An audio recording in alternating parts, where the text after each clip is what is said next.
Hi, I'm Matt Smith with CarGurus, and this is the new 2019 Mazda CX-5. Anybody who's stepped into a Mazda in the last 10 years knows that this company is making some of the more sophisticated and stylish sedans and SUVs on the road.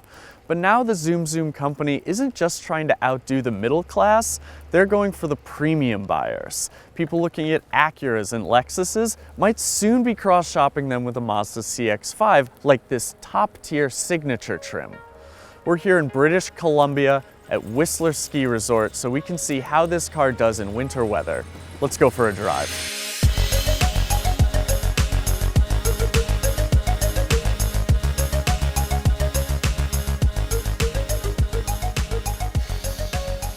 And that's perfect. That's exactly what Mazda's intending. Rather than cross-shopping a CX-5 signature with a Honda CR-V, maybe you should be comparing it with an Acura. Our favorite version of Acura's two-row crossover, the RDX, is the A-Spec package with super handling all-wheel drive.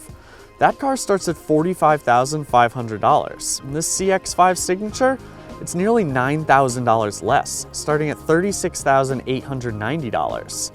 Now, many shoppers attach a lot of value to the logo on the front of the car, but even if you're not willing to see Mazda and Acura as equals, is the difference between the two brands really worth $9,000? Let's find out. So you might have noticed that we are not driving this car in New England. We're driving this up here in Whistler, British Columbia, where we've been invited by Mazda to get an early look at the Mazda CX-5 signature trim truly in winter driving conditions. Because that's why most people buy SUVs. They buy them because they need the space, but they also need a little bit of capability. And what better place than British Columbia to see if a car can handle the snow? Inside we have a combination of black leather and this cocoa brown leather that you'll find in the doors and on the center console and on the seats. It's a very nice look, although look a little closer, it's not quite up to the standard that we've come to expect from Acura or Lexus or even the three luxury brands coming out of Germany, but it's still pretty impressive. And what's more, these inlaid real wood inserts here are beautiful, and paired with the satin chrome detailing around the air vents, it comes to a really upscale look.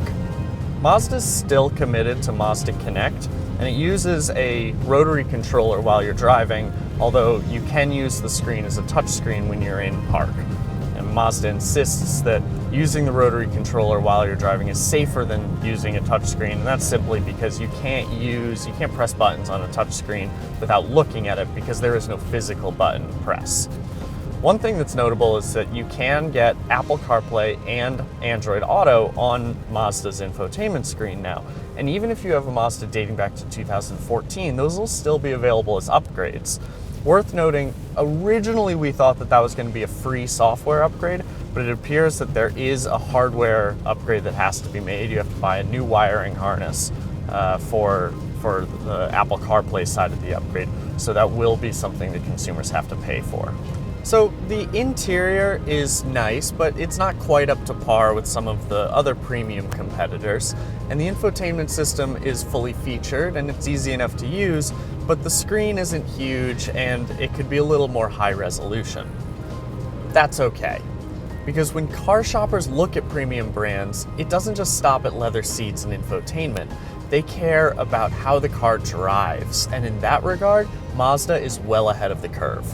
Mazda has an intelligent all-wheel drive system in the CX-5. It also has it in the CX-9, it has it in the CX-3. So what does intelligent mean? Well, earlier all-wheel drive systems were more reactive, and this one tries to be a little more proactive. How does it do that? Well, there's a number of technological details that it takes into consideration, but two of the interesting ones are the temperature and the windshield wipers. So it looks at the thermometer to determine, is it below freezing, is it above freezing, and it looks at the windshield wipers to determine whether or not there's any precipitation coming down. You have to believe that if it's below freezing and you've got your windshield wipers running, then it's pretty likely that the roads are going to be slicked and the CX-5 can utilize its all-wheel drive. You're also going to find a 2.5 liter turbocharged 4-cylinder engine, the same one that you have in the CX-9, in the Mazda CX-5 Grand Touring Reserve and CX-5 signature trims. Like a premium car, you might very well want to put premium fuel in this engine, and that's because on 93 octane, the engine delivers 250 horsepower, whereas on 87 octane, it only delivers 227. Now, what's interesting is that you would still probably be fine using 87 all the time.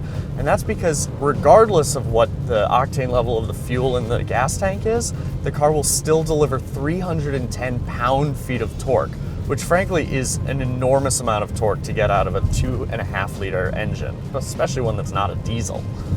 Additionally, unless you're putting the pedal to the metal and keeping the car at high RPMs for your entire drive, you're not going to really notice the difference between that 227 horsepower and the 250 horsepower.